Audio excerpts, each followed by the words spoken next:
Yang pertama ini artikelnya Rasmus Health, Mobile Communication and Intermediality. Yang kedua ini ada literaturnya Ronald Price, Intermediality and the Diffusion of Innovation. Oke ya. Sekarang gini, saya ambil dulu.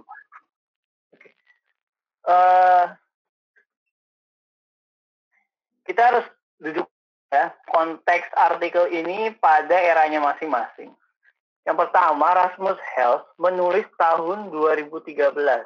Yang kedua, Ronald Price menulis tahun 2017. Oke. Nah, artinya konsep awal tentang intermedialitas itu di Rasmus Health kemudian dikembangkan dengan catatan beberapa penelitian lanjutan soal difusi dan inovasi itu dari Ronald Price. Oke. Kita mulai dari yang awal dulu nih, dari yang tahun 2013. Intinya ya, kalau kita melihat atau membaca artikelnya Health, sebenarnya konteks pertama yang ditinjau adalah dia ingin melihat intermedialitas dari ponsel pintar atau smartphone. Oke, pertanyaan pertama, apa itu intermediality atau intermedialitas? Yang pertama, intermediality itu kata sifat. Kalau mau tarik dasarnya, pecah inter dan medium. Medium, apa itu medium? Medium ada perantara. Inter berarti adalah antar perantara. Oke. Kalau kita bicara pemberantaraan, pertanyaan, pemberantaraan atas apa? Nah, dalam konteks ini yang diperantarai adalah komunikasi.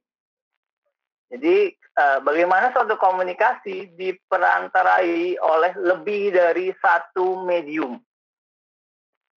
Nah, seperti apa bentuknya? Nah, ini kalau kita baca artikel ini konteks utamanya di tabel ini nih, tabelnya Health. Pertama ada 3 pola komunikasi, one to many, many to many, dan yang kedua, yang pertama pola, yang kedua ada bentuk asinkroni dan sinkroni. Sinkroni itu berarti yang berkomunikasi secara langsung atau disampaikan secara langsung sementara sebaliknya asinkroni itu disampaikan tidak melalui live atau tidak menulis secara langsung. Langsung itu maksudnya live ya, atau pada saat yang sama. Oke. Artinya komunikasi yang asinkron itu bisa ditangkap atau diterima oleh setiap orang yang dikomunikasikan itu dalam konteks waktu yang berbeda saat dikomunikasikan. Misalnya, contoh ya, one to one. SMS atau MMS misalnya. Ini tahun 2013 konteksnya. Kalau asinkroni, dia komunikasinya bisa diterima kapan saja.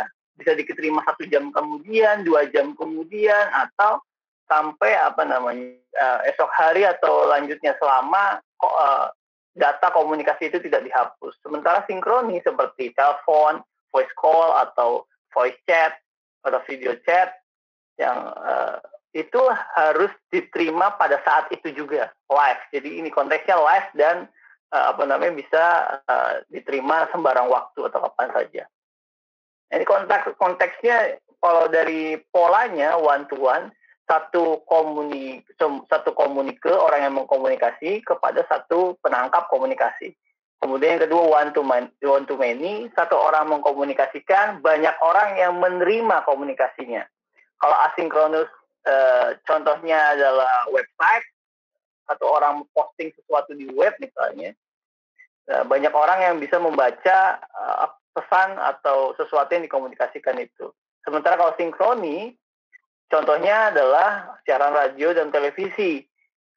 Seorang penyiar menyiarkan saat ini jam 8.32, maka semua orang jam 8.32 waktu Indonesia Barat juga bisa melihat atau menerima komunikasi itu. Nah ini one to many, asinkronis dan sinkronis. Yang ketiga ini adalah many to many, artinya banyak orang bisa mengkomunikasikan sesuatu dan diterima oleh banyak orang juga. Contohnya apa? Social network service misalnya.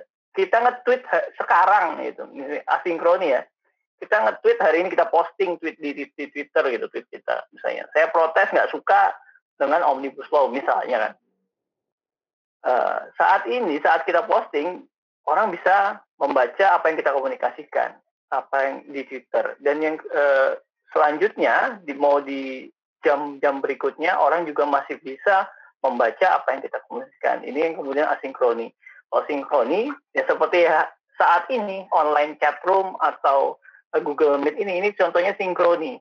Jadi kita berkomunikasi many to many, banyak orang mengkomunikasikan idenya, pesan-pesannya dalam satu waktu yang sama dan diterima dalam satu waktu juga. Gitu. Nah inilah konteks dari intermedialitas dalam sudut pandang health. Kuncinya ini di tabel ini, di halaman 17 artikelnya. Jadi kalau kita bicara intermedialitas, intinya adalah banyak medium gitu. Lebih dari satu medium untuk menyampaikan pesan. Nah, ini yang sebagai contoh di tahun 2013. Nah, selain itu dia juga melihat bagaimana konsep intermediality itu sangat sensitif terhadap ruang riset ilmu komunikasi. Artinya apa? Ketika suatu konsep intermediality ini dicetuskan sebagai misalnya hanya untuk melihat tiga tabel ini, itu bisa berkembang di kemudian hari. Nah, health sudah memikirkan itu pada tahun 2013. Jadi ketika intermedialitas konsep ini muncul sebagai satu konsep intermedialitas, setiap orang bisa mengembangkannya. Mungkin pada tahun 2013 hanya konteksnya hanya ini, asinkroni, sinkroni, one to many, to many. Di tahun 2017, konteks intermediality bisa dikaji berbeda. Misalnya bisa melihat bagaimana sesuatu yang disampaikan melalui komunikasi itu punya rating misalnya. Bisa viral atau tidak viral. Itu kan terkait dengan rating ya. Nah, ini yang kemudian Ronald Rice ini coba lihat dalam penelitiannya. Dia melihat bahwa intermedialitas itu punya komunikasi dalam new media atau media baru, seperti misalnya dalam sosmed atau dalam media-media digital.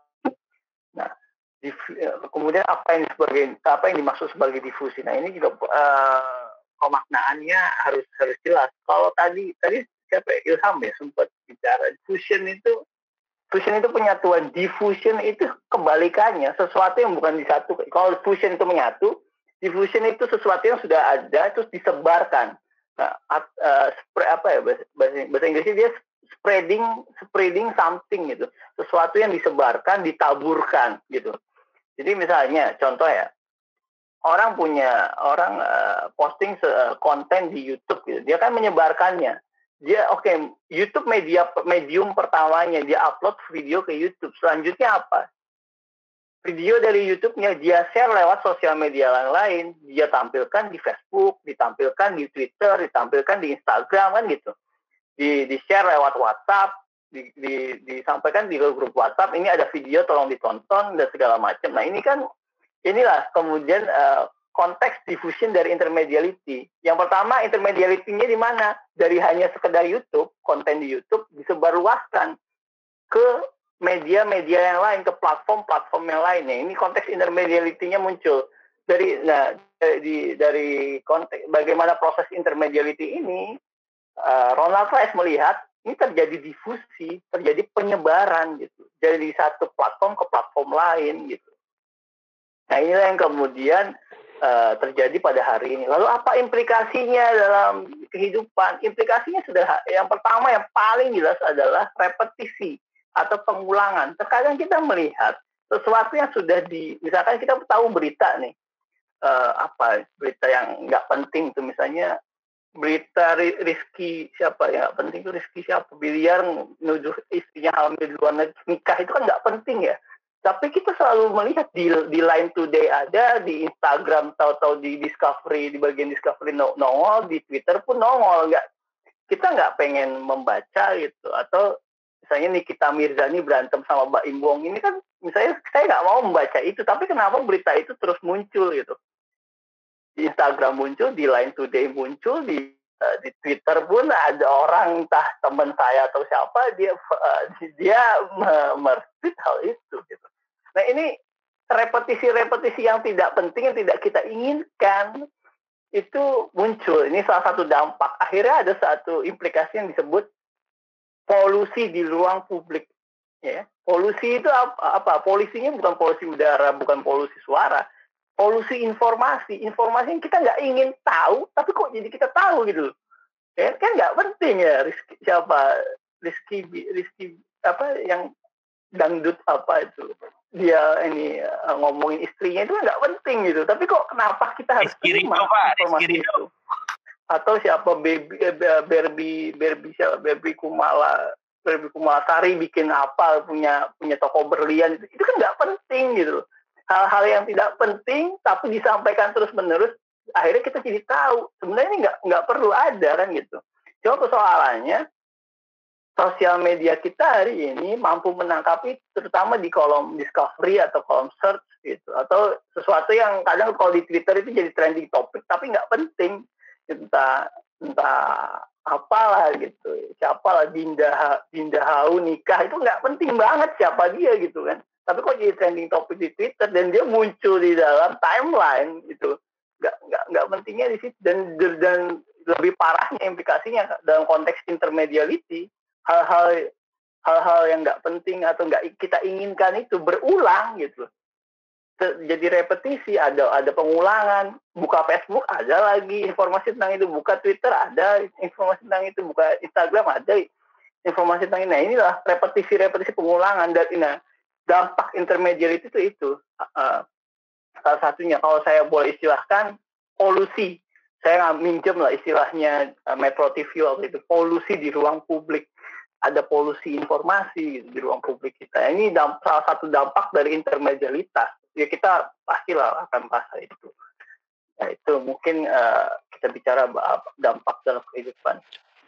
Pak, berarti kemudian, ini some information can go viral atau diffusing quickly across million of viewers. Nah, ini juga jadi misteri nih. Ada suatu konten hari ini ya, kalau kita bicara viral gitu. Viral ini kan karena dua hal, entah karena viral di endorse lewat buzzer, atau viral karena dibahas oleh masyarakat. Saya ambil dua lah.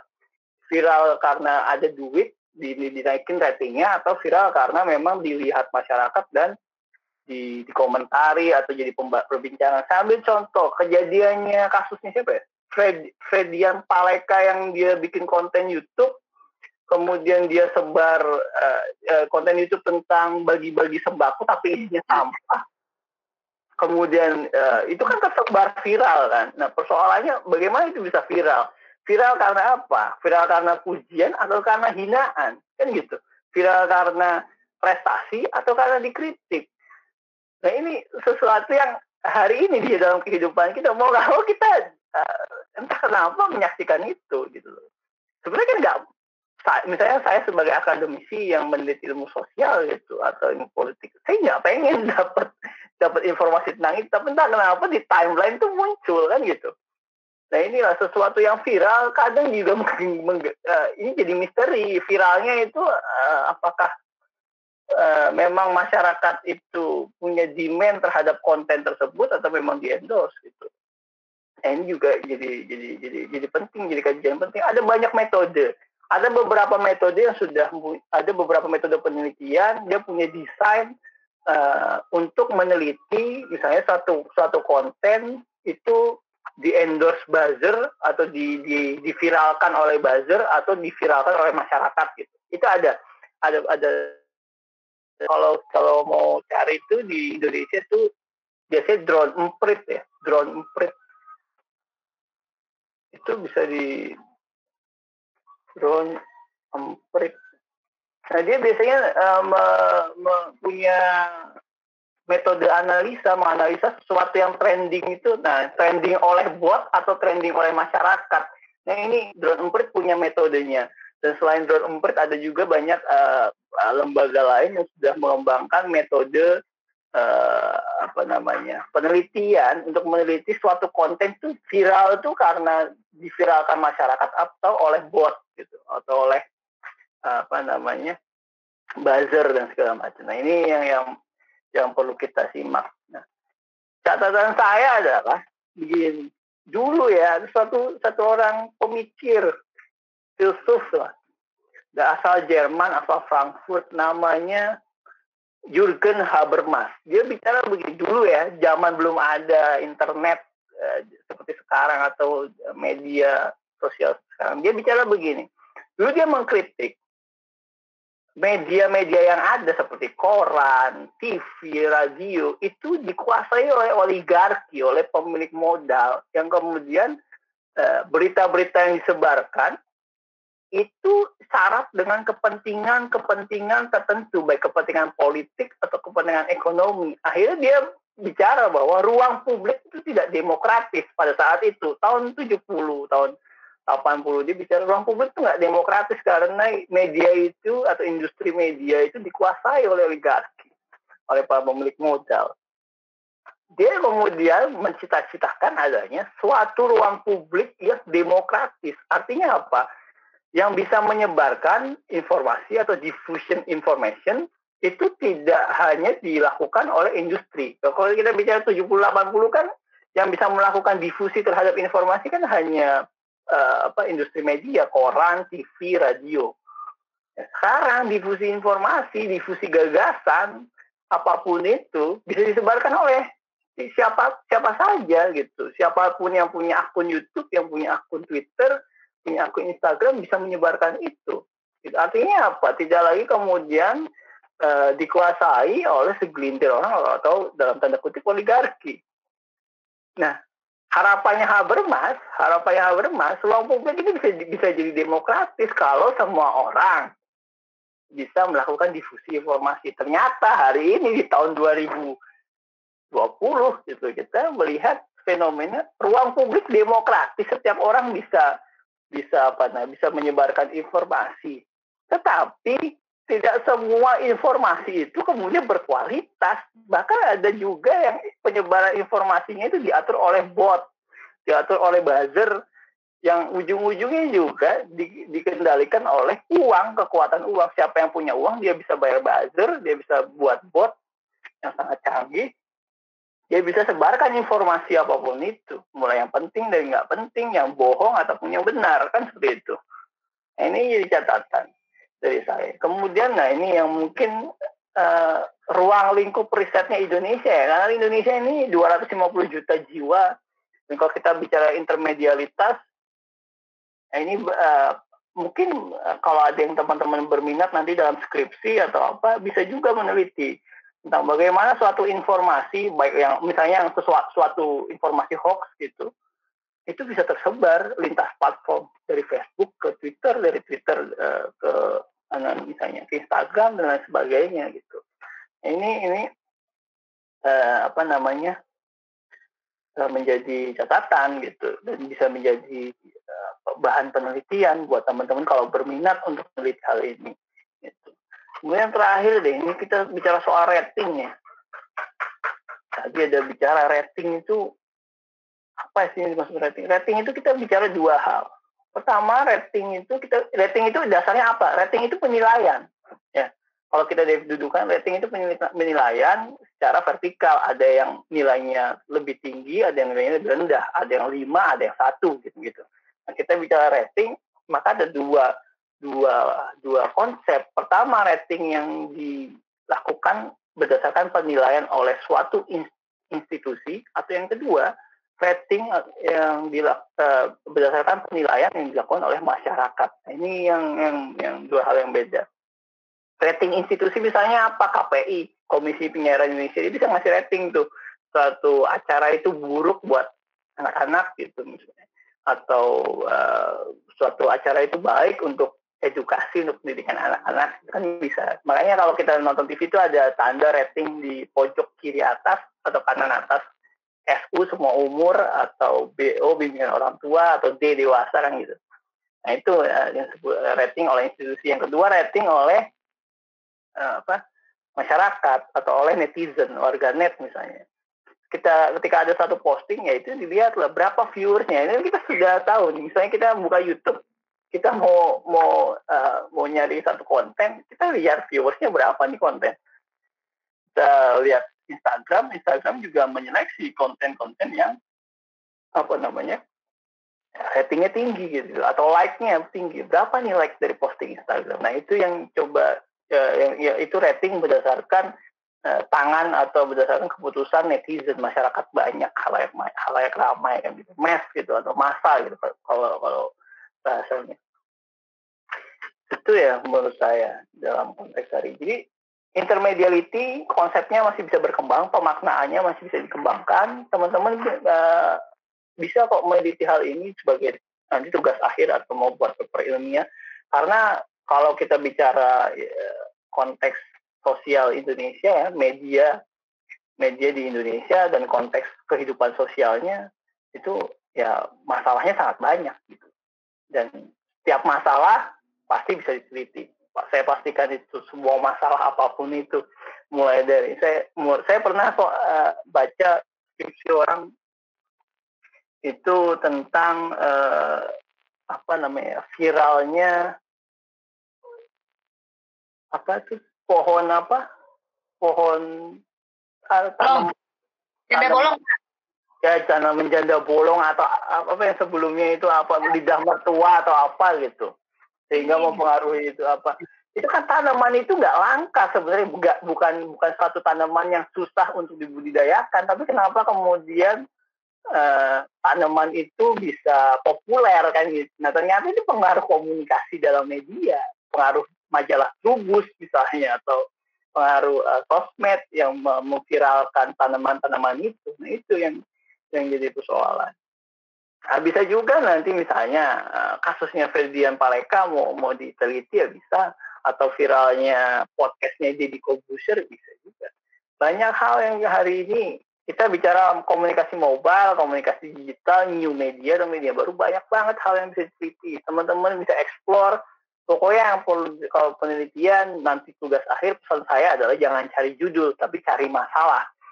Setiap masalah bisa diteliti, saya akan jamin itu. Setiap masalah bisa diteliti dan jangan cari ini penelitian judulnya apa, nggak usah cari judul, cari masalahnya dulu aja apa. Nah itu mungkin dari saya. Kalau ada yang mau menanggapi atau bertanya atau diskusi silahkan.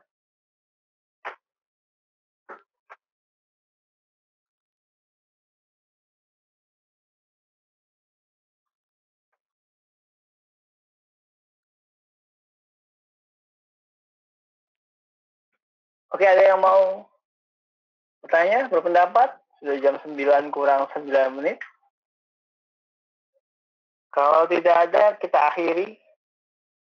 Kita tutup sesi perkuliahan hari ini. Terima kasih atas keaktifan teman-teman semua. Terima kasih untuk kelompok 2 atas presentasinya.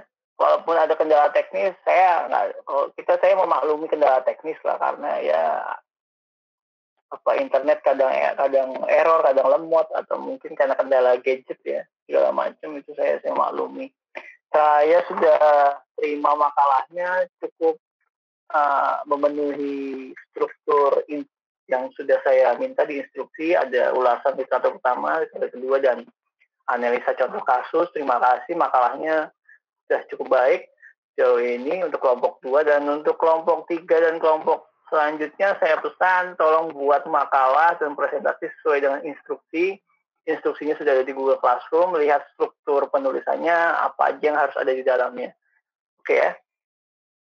Oke, itu saja dari saya. Untuk soal UTS, saya rasa minggu depan bisa saya share. UTS-nya nggak akan sulit kok, paling hanya esai.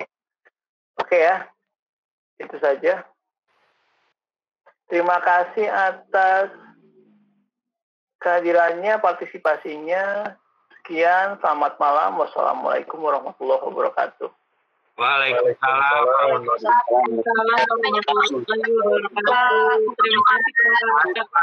Terima kasih Pak. Terima kasih Pak. Assalamualaikum.